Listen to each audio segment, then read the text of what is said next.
The world around us is hostile to the Word of God and to biblical values, but we are called to be salt and light, to stand for truth in a decaying culture. We are not called to run from the fire, but be willing to step into the fire. God has placed you at this time in history on purpose and for a purpose. Join us as we get better equipped to address civics and culture from a biblical worldview. Welcome to Into the Fire, powered by Dream City Church. Let's welcome our hosts Alison Furno and Debi Vandenboom. Today we have a special guest, Mayra Rodriguez. Mayra, thank you for joining today. Thank you so much for having me here. I'm so excited to have this conversation. So this is from Planned Parenthood director to pro-life advocate. So you went from running Planned Parenthood clinics here in Arizona to suing what is the biggest abortion corporation in the world. So let's start with, tell us your role at Planned Parenthood. What did you do on a day-to-day basis? Well, what did I not do, right? Well, let's say that I started like many people wanting to help women. I started working at a non-abortion facility, actually really close to where we're located right now on 32nd Street and Thunderbird.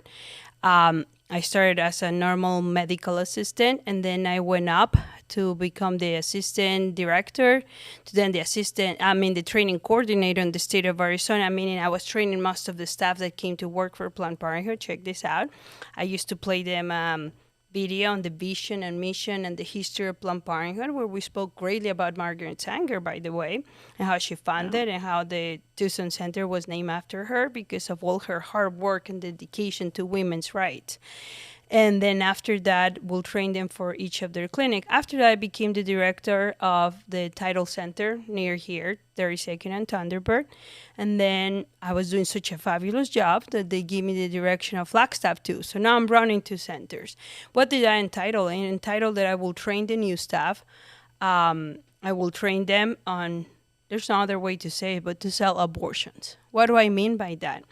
It's throughout the years I get groomed and trained on how to convince a woman that her best choice was the abortion. Why was having an abortion best thing for her, right? On top of it, we'll go out into the community, especially around here. I remember when they hired me was with the idea, you're bilingual, and we need people to speak Spanish to the Latino community. As you know, near here, it's a very strong, large community of Hispanic people.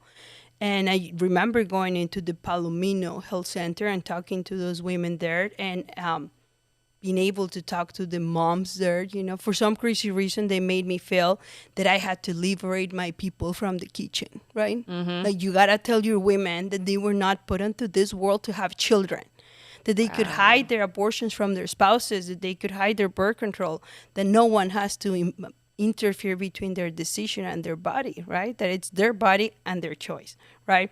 So that's how my activism started with the reproductive right.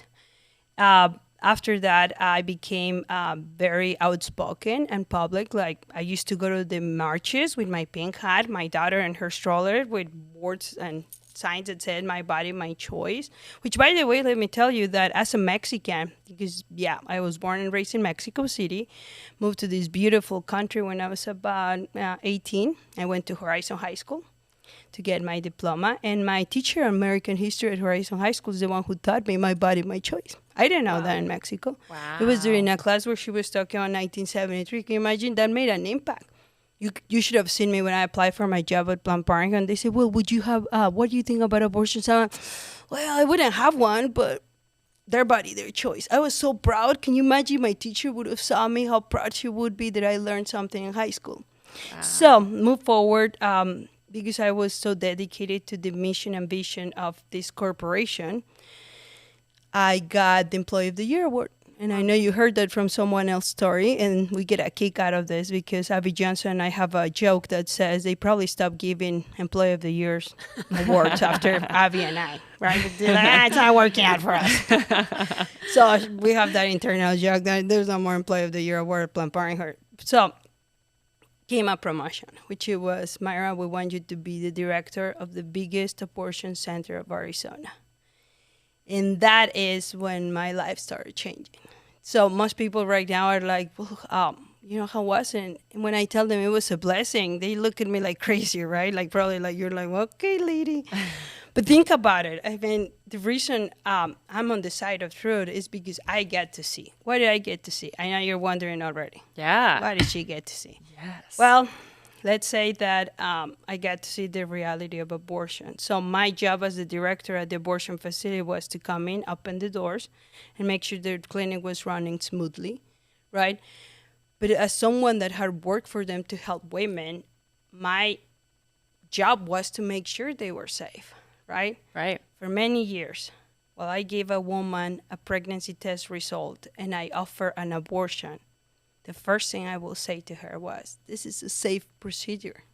You will be better than carrying your baby to full term. It's safer. Because if you are pregnant for 9 months, all these things can happen to you. None of that will happen if you have the abortion. So carrying a pregnancy to full term, it's more dangerous than our abortions. Come on, we've been doing it since 1973. And if they say, well, can women die? No one has died here in Arizona, right? That's how I was trained to say it. It's true. No one in the facility in Arizona has died. Whether they died at home or at the emergency room, we don't know that, right? But at least we were trained to say, here, no one has died, right? Wow. And then there's hardly any risk involved with it. Oh, but it says right here that, well, that barely ever happens, right? And I was trained to make excuses after excuses of all those things. But the sad part was that I strongly believe I was offering these women a safety choice. Right. Like in my head, I strongly believe that 16-year-old had the abortion and she lived happily ever after, right? Because I didn't get to see her tomorrow. I got to see her today when I sold her the idea of the abortion. She went to the clinic and I never saw her again. Right. So part of the day-to-day things is also the birth control consultations, going into schools and teaching children how to use condoms. You have no idea how many times I have told parents today, like, don't let a Mayra be the first one to show you 12-year-old what a condom is and how to use it, because I didn't do it on the benefit of their parents and the educational purposes. I did it on the business side, right? Mm-hmm. Because right. I will always finish my talk at the schools or at the community centers by saying, you're welcome to come see us after school. You don't need parental consent to get a condom, right? And then very soon they won't even need a parental consent to get an abortion. So you can imagine how those talks will be at school now. Right. So besides that, it was like STD prevention. I remember I used to argue with the people on the sidewalk and tell them, you know, when they were praying, I save more babies than you, and then I save lives because at least I educate them about STDs and give them treatments. What do? Just pray? You know, I remember saying that to them because I was so sure I was doing such a great job, you know, and working for them, preventive, right? Right. And so went on for many years until the year 2017 when I became the director. And you said you were at Planned Parenthood for 17 years total? Yes. Yeah. Yeah. I got in the year 2000 at 7th Street in Montebello, if you remember where they used to be located at. And then when I left, it was at the 51st Avenue and Thunderbird location. And that's the biggest one? That is the biggest abortion Arizona. facility in Arizona. Biggest abortion facility in Arizona? Yes. Okay. So what changed when you became that director? What happened? Well, that I had lied to women because abortion was not safe. Every day, a woman would leave that clinic hurt. And I don't mean only emotionally. We know the emotional distress that abortion causes women, right? And the other side continuously says, it's not true, it's not true, it's not. They're all happy, right? Right. But besides the emotional distress, the sadness for doing what they did, it's the physical damage. And that's what I start seeing. I start seeing women getting perforated not once a month, daily. Just the ones we noticed that got perforated. Why? Because most of the time an abortionist can't even tell he perforated a woman. It's a blinded procedure. So just to stop, so what do you mean? You're talking about they're getting nicks and cuts inside, right? When they're doing these procedures. Right. They're not obvious and they don't even know that they have them. Right. So The uterus in a woman, it's one of the most beautiful organs we have, right? Like it's an amazing tissue, right? It's a tissue that could expand as a balloon for 9 months and go back to its normal size in just like 40 days, right? But at the same time, it's a tissue that is very fragile. And the instrument used during an abortion procedure, and I'm talking about a surgical procedure, and we will go back to the abortion by pill, because a lot of people hear me like, well, that's why they create the abortion pill. Like if it's some kind of magic safe pill, right? But we'll get to that part too. So they use this medical equipment that it's very sharp. Just a vacuum aspirator, a medical vacuum aspirator is so strong that it can suction in seconds a whole baby out, right? Wow. So most of the time, the abortion is not even looking inside. He can't look inside. And then they will have the excuse that they can use an ultrasound-guided abortion, right? But if you ever know how an ultrasound works, the image is backwards. You try doing something on the mirror in the back of your head, and you won't get it, right? Because that's how it works. So when the abortionist go in with their instruments, they're guessing that they're scraping the woman's uterus to get all the placenta out. They're scraping for all the blood, for all the tissue of the baby, right? But they're not actually looking. And that leaves scarring on the woman, and that could perforate her very easily. And that's what they have done. So when you hear that a woman that had a surgical abortion keeps bleeding weeks after, most likely a perforation happened. So the way they don't notice they happen. Right. So how do they notice? Either the patient goes back and they repeat an ultrasound and they can see that it's been perforated. The emergency room usually sees that. What I start seeing was medical reports come daily from the emergency room on patients that, on top of it, is like, don't go to the emergency room, just come back and we'll take care of you. Right. So they're directly telling women not to go to the emergency room. Yes. Right.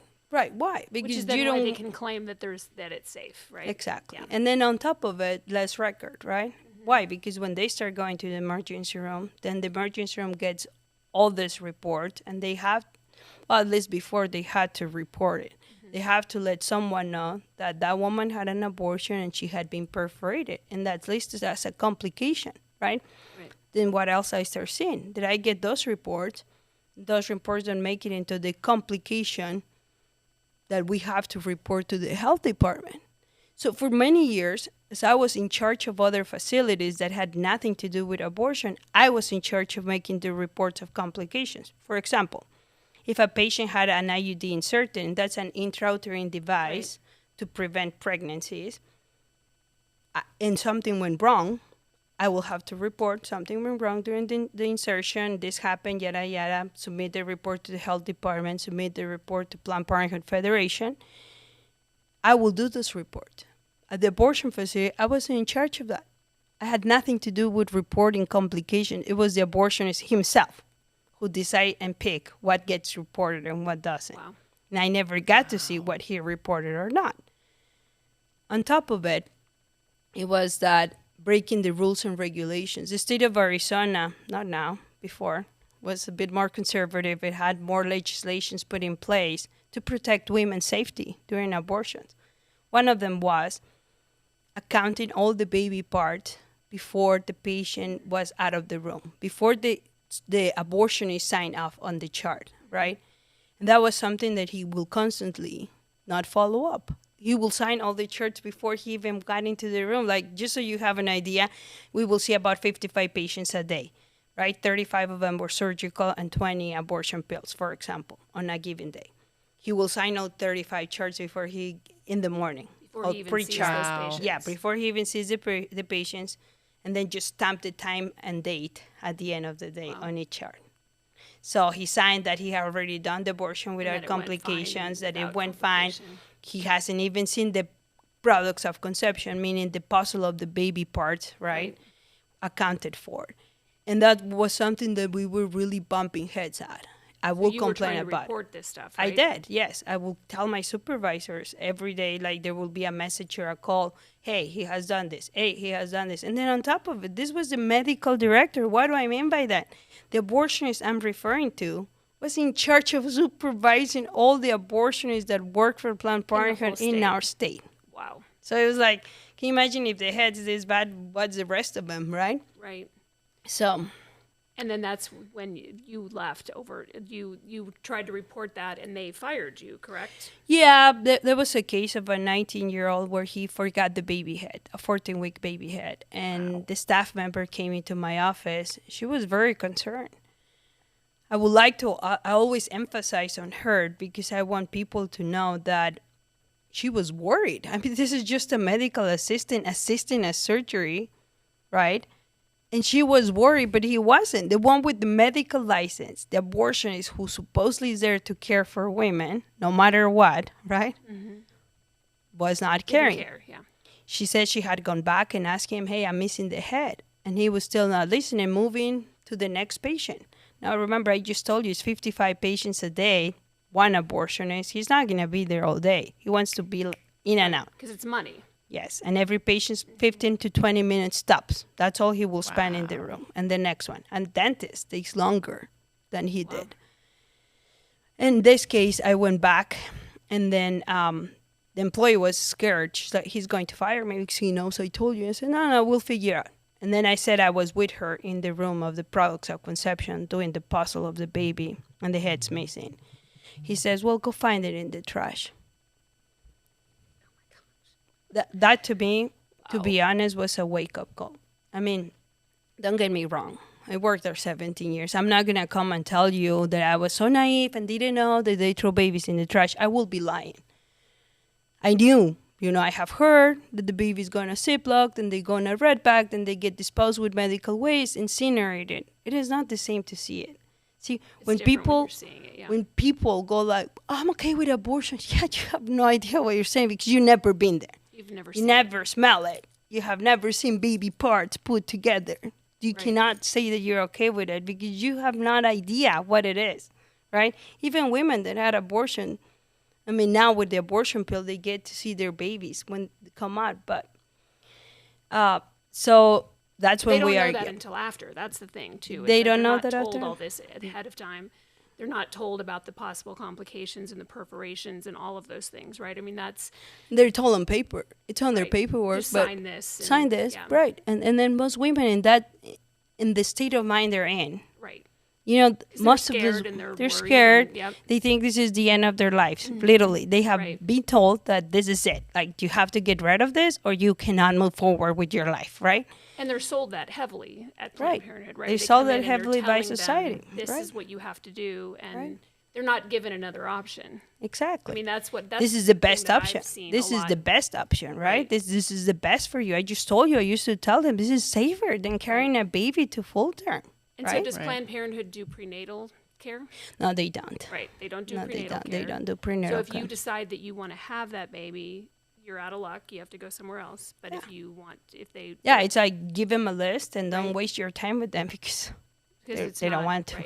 Right. And we were talking before off camera, but that it's a multi-billion-dollar industry. Yes. And this is a thing that I think a lot of people don't understand about the abortion industry is that it is a profit-based business. They're selling it in schools so that those kids become clients. Correct. And they choose risky behaviors that lead to an STD, that lead to a pregnancy, and that then they can sell an abortion. And it's like, would you like fries with a that? vicious cycle. It becomes a sales tactic with that.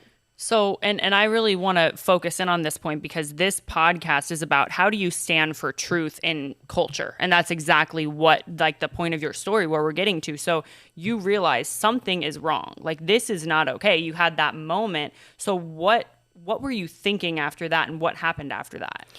Well, this is not what I signed up for, right? I mean, for many years, I dedicated my life to care for women. I honestly, strongly was there because I care for women. My dream as a child had always been to be in women's health, right? To care for women. I mean, I always say that I treated them like if they were my daughter. Like when I saw them through or a relative of mine, right? To me, it was like care for them. Right. And I realized that's not what I was doing. I was actually sending them to the butcher, literally, right? Right. And this is before I even realized that their whole life has been destroyed, right? At this point, I'm only talking about the women right there getting hurt. Physically hurt. Right? Physically hurt. the one seen crying in the waiting room, the one seen crying on the recovery room, right? Right. Seeing how when you take them out to the back door, the partner comes in and picks them up like if they were just merchandise, right? No one caring for them, right? And then the abortionist, well, no, he's not caring for them because he's hurting them and he doesn't care. Right. And then I tell my supervisors, and wait, you won't believe this. I was so naive that I thought I was going to get another Employee of the Year award.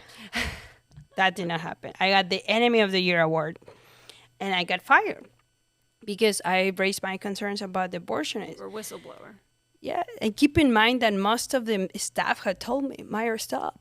When people talk about him, they get fired. Mayra, stop. You just stay quiet. Like, I'm not going to stay quiet. Like, no, I'm not doing that. Well, they're going to fire. Well, I don't care. They can fire me, right? But I strongly believe that my supervisors were going to do something about it because they care for women, right? Right. They were in the same business I was, which was caring for women. Right. To my surprise, and I said my surprise because it was. I know most people right now will be like, why would she be surprised about what Planned Parenthood does? Well, I was. I was still on that point that I'm still believing that maybe it was just the corruption on that center, on this abortionist, right? Right. To my surprise, that did not happen. I was let go with an excuse that, let's say that you haven't been in your office for a week, and then they tell, hey, you're fired because last week while you were out, we found drugs in your desk. And you're like, I wasn't there. But it's your desk. Bye. So I was like, oh, no, you're setting me up. You're setting me up because you don't want me to talk about this. So somebody put drugs in your desk. That we to will get never you- know. They said that. They said that. We Okay. don't know whether someone planted them or they just lied Yeah, about we it. don't know. They said they found drugs. And then you sued, and I want to get to Yes. what's going on with you now after Yeah, this. yes. But so you sued and won a Yes. wrongful termination suit, and Yes, so it Planned was- Parenthood had to pay you money, right? Because Well, that's a different story. Maybe another podcast. If anyone knows Planned Parenthood, they know that they will not give you freedom of your Right. speech. And yes, so I got a wrongful termination lawsuit with a verdict of $3 million, which, by the way, the 12 people of the jury who sided unanimously with our case were all pro-choice. wow. And they were all fans of Planned Parenthood. They said, like, we like what Planned Parenthood does for the community. And they awarded $3 million in damage, being the first wrongful termination lawsuit like that to make it, Right. Against Planned Parenthood, number one, with a verdict like that, because it was just based on the emotional distress that they had caused me as a whistleblower, right? And under the protection of the Whistleblower Act, which gratefully, I'm so grateful for our justice system. And then I came out and I was like, yeah, I won. Why did I win? Everything's the same. Yeah. Everything's the same, not only in our state, in other states. Right. So they didn't change one thing about what they were doing. No, it actually took them like 6 months to let go of that abortionist. Right. And you won't believe this, but he went on to Tucson, opened his own private practice, sells prescriptions for marijuana, and trains other abortionists, on top of being the director of U of A medical program. So he's working with U of A medical program, training other Oh, and training doctors at his facility to perform abortions. and selling marijuana. And selling marijuana, because they know they go hand by hand, right? They know the addiction to marijuana and post-traumatic, they go hand by hand. So when you were talking to us earlier about that you weren't in church because you grew up in church, but you were avoiding church when you were working at Planned Parenthood, why was that? Well, so I live around this neighborhood, right? I'm born and raised Catholic, and I used to go to St. Joe's on 40th Street and Shea, and then I used to go to another church on 64th and between Cactus and Shea. And I stopped going because I was making excuses, right? Obviously, I will say, why would I go there when they ask them to harass my patients? Right? Because they will ask people to go pray outside of Planned Parenthood and give them my address. And then I was like, and why would I go there if they're going to see me at church and then they will see me enter the abortion facility or the clinic, right? So why would I go there? So I stopped going to church. I mean, I remember just going, I always said like a lazy Catholic, convenient Catholic, when my mom will be like, it's mandatory, you have to go to Mass today, right? Like Ash Wednesday tomorrow, right? Like you have to, right? And I remember those were the only times that I will find a church that wasn't nearby me, right, to go to church. My excuse was for safety reasons, right? I mean, once you learn they're pro-life people, they don't kill anything or anyone, you should not be afraid of them, right? But at that moment, you make excuses. The reality, what was it? The reality was that I did not feel clean to go to church. That's the truth. But at that moment, you make excuses. Right. And that's so good, because that's a self-reflection that I think a lot of people are not willing to do. But it's so important to know, when you find yourself making excuses, there is something in your life that is wrong that you want to check back on and say, okay, why am I doing that? And I think your story is very powerful. When you were going through all of this, were you afraid? You're in this lawsuit with this ginormous corporation. Were you afraid, and how did you get through that mentally, staying intact? Yeah, of course I was afraid, because are you ready for the kick out of the story? I am. I was an undocumented immigrant. So I got threatened by them with deportation for my lawsuit. Wow. So yeah, I was afraid to be picked up one day and be thrown back to Mexico. Right? God. So on top of it, because they knew that will be a very quick way to get rid of me, right? What can I do from the other side? Yeah. Right? So that was the number one. Number two was I will hardly left my house alone. I will go around different routes. Right? My lawyer was like, always take different cars, like don't go in the same car, don't go to the same store, stuff like that. Yeah, I was afraid, but I was afraid of them attempting something. But one thing I was never afraid of was losing. I knew that I was telling the truth, and God stands with the truth. And thankfully, I had started going to get spiritual healing. And why did I seek spiritual healing? Because I felt so much anger towards them and the abortionists. Like, I was feeling so angry, because I care for women. Like, I was telling the truth, and they protected the bad guy. It's like, what's wrong with them, right? And he was just like, the stuff I will hear my coworkers tell me, that he will make jokes on my expense, right? And the jokes they were making about my attempt to suing them, and how they were going to laugh at me when I lost, and how sad my life will be, right? Because Planned Parenthood will smash me like a cockroach, right? Right. That I was feeling so much anger. So I needed that spiritual healing. And, it was through that spiritual healing that I realized that the anger was not towards them, but towards myself. Mm-hmm. Because for 17 years, I bought the lies, and I sold their lies to people, right? Right. But you said something so powerful, that I wasn't afraid to lose because I was telling the truth. And that is amazing, because that is how you stand up for anything, is by saying, I'm telling the truth. And if you're telling the truth, you can't lose. And if you, that is the definition of God's word, right? Is like, he is the truth. And so when we stand in that, and we have that conviction, and the fact that you were willing to stand up and do that, really going against what you'd been doing for the last 17 years, that's amazing. That's an amazing transformation of just realizing what's happening, and then saying, you know what, it's not going to work for me. So I think that's amazing that you had that grit and that viewpoint of everything you were going through. Well, it was that moment that I've been raising my kids, telling them, speak through. If you see something, say something, right? Yeah. So it wasn't about the time for me not to lead by example. Right. So I had to say something, and I had to do something. And yeah, I won the lawsuit. And then when I came out, I was like, why did I win? They're so corrupted everywhere. I started realizing that our problem wasn't only in Arizona. I spoke to other former abortion workers in other states, and their stories are very similar to mine. Right. And then I met other former abortion workers from other countries, Spain, Argentina, Colombia, Mexico. Their stories are like mine. This is a corrupted industry. And then wait, I just told you I worked for Planned Parenthood for 17 years. You remember a part where I told you that I used to train everyone who came through the door and go over the mission, vision, and history of Planned Parenthood? Right. I didn't know that IPPF, International Planned Parenthood, had more affiliates than McDonald's in the world. And I worked for them. I didn't know that they were called FUSA in Argentina, Pro Familia in Colombia, MexFam in Mexico, and that we funded all those little Planned Parenthoods across the globe. I didn't know that, and I worked for them. Wow. And now you are, you have been a pro-life speaker. You've spoken at events. I saw you on a video at the March for Life in DC talking to somebody.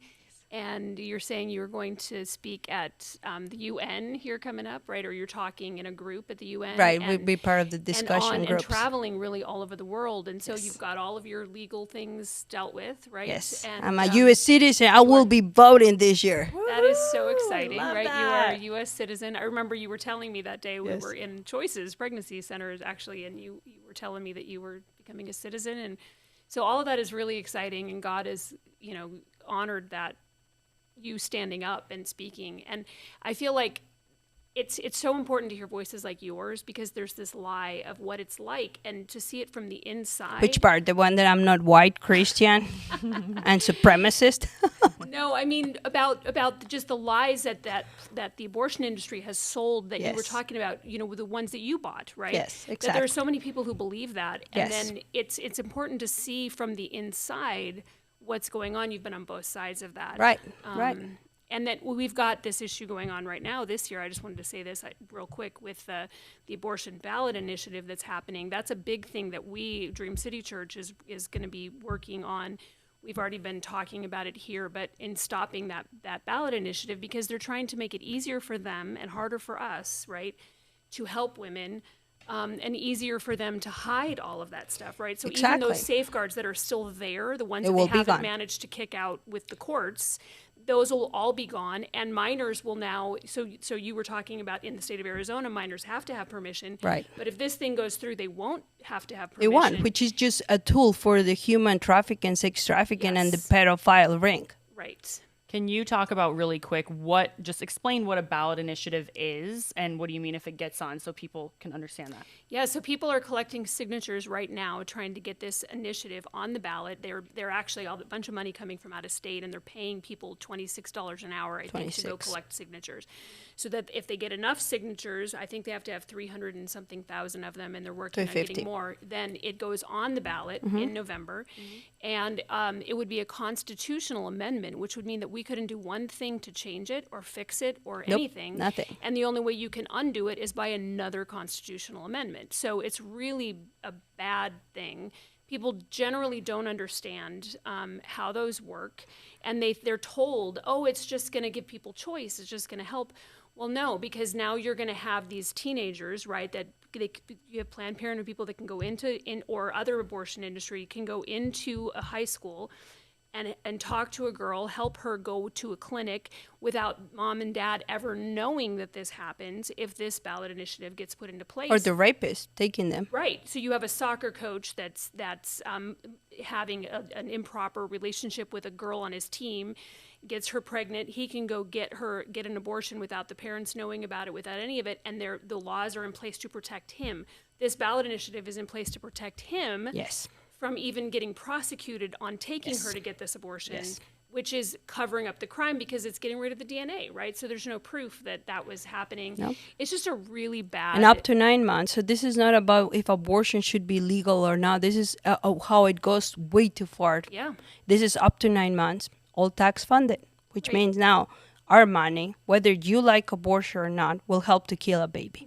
Will help to dismember a baby, rip their baby parts apart, like their legs, their torso, their arms, their head, so they can go to medical waste, all funded by the state of Arizona. And there's also some real evidence in there that then if you are a medical professional in some other arena, you're a nurse, that it removes those conscience protections so that you are forced to be part of helping women to get an abortion, even if you are personally, morally, or if you're a Christian and you don't want to participate as a pharmacist. It removes those protections. Correct. Because nothing can stop them, interfere with the Right, woman. so it's a constitutional right, which is the key word, right? So like drinking water, like Roe. having a safe home. Yeah, it's a constitutional right. It goes way farther than Roe. So it goes too far.com. I was it .com.org. It goes too far.com has all that information on there. Go there. It has information, but it also has information in such a way that's able to share with people like where you were, right? That maybe okay, I wouldn't personally have an abortion, but I don't want to stop other people. And it's got that information on there in such a way that you can talk to people who maybe are on the fence or aren't really sure how they feel about the issue of abortion. It goes into why it's really extreme and is helpful on that as well. And I just want to add one other thing, because we're talking about abortion, there's so many women, 1 in 3 women walking around that have had an abortion. And so this can be a very difficult thing to talk about and to listen about. We at Dream City have post-abortion Bible studies. They're available all over the country. If you are listening to this and you have had an abortion, just know that God loves you and that there is nothing that is too big to be forgiven, that he is ready to take. And what you were talking about, beating up yourself, right? That's a very common thing for women who've had an abortion, to feel really guilty and beat themselves up over that. But there is redemption, there is hope. God loves you, and you can get healing and find a group of women that have been through the same thing and that you can talk to. So I would encourage you to find that help if you live in this area. Dream City Church can provide that for you. And if I may add to that, and if you are a worker in the industry or have left the abortion industry, please know that we have a ministry for you, abortionworker.com. We will help you too with healing. We will help you find a better job. I can tell you that if you're in the abortion industry, you know how dark it is. You know you're not helping women. We can guide you to really help women in other places. So please reach out to us. I love that. And that is, you guys answered all of my questions. I didn't even have to ask them. So thank you. That's amazing. No, and the common theme here, and Mayra, you said that so beautifully, is that standing for truth is always the answer. We will figure it out after you get out of it. But if you are in any situation right now where you are scared to stand up for what is right, if you are scared to stand up for truth, know that that is the right thing to do. And there are people, you will be surprised at how God moves when you're willing to stand for his truth. So, Mayra, thank you so much for being here on the show today. And thank you for joining us for Into the Fire, powered by Dream City Church. Thank you so much for having me. You can listen to this podcast on Apple and Spotify and follow us on social media. Find all the info on the show notes. To learn more about Dream City Church, visit our website at dreamcitychurch.us. Thanks for listening.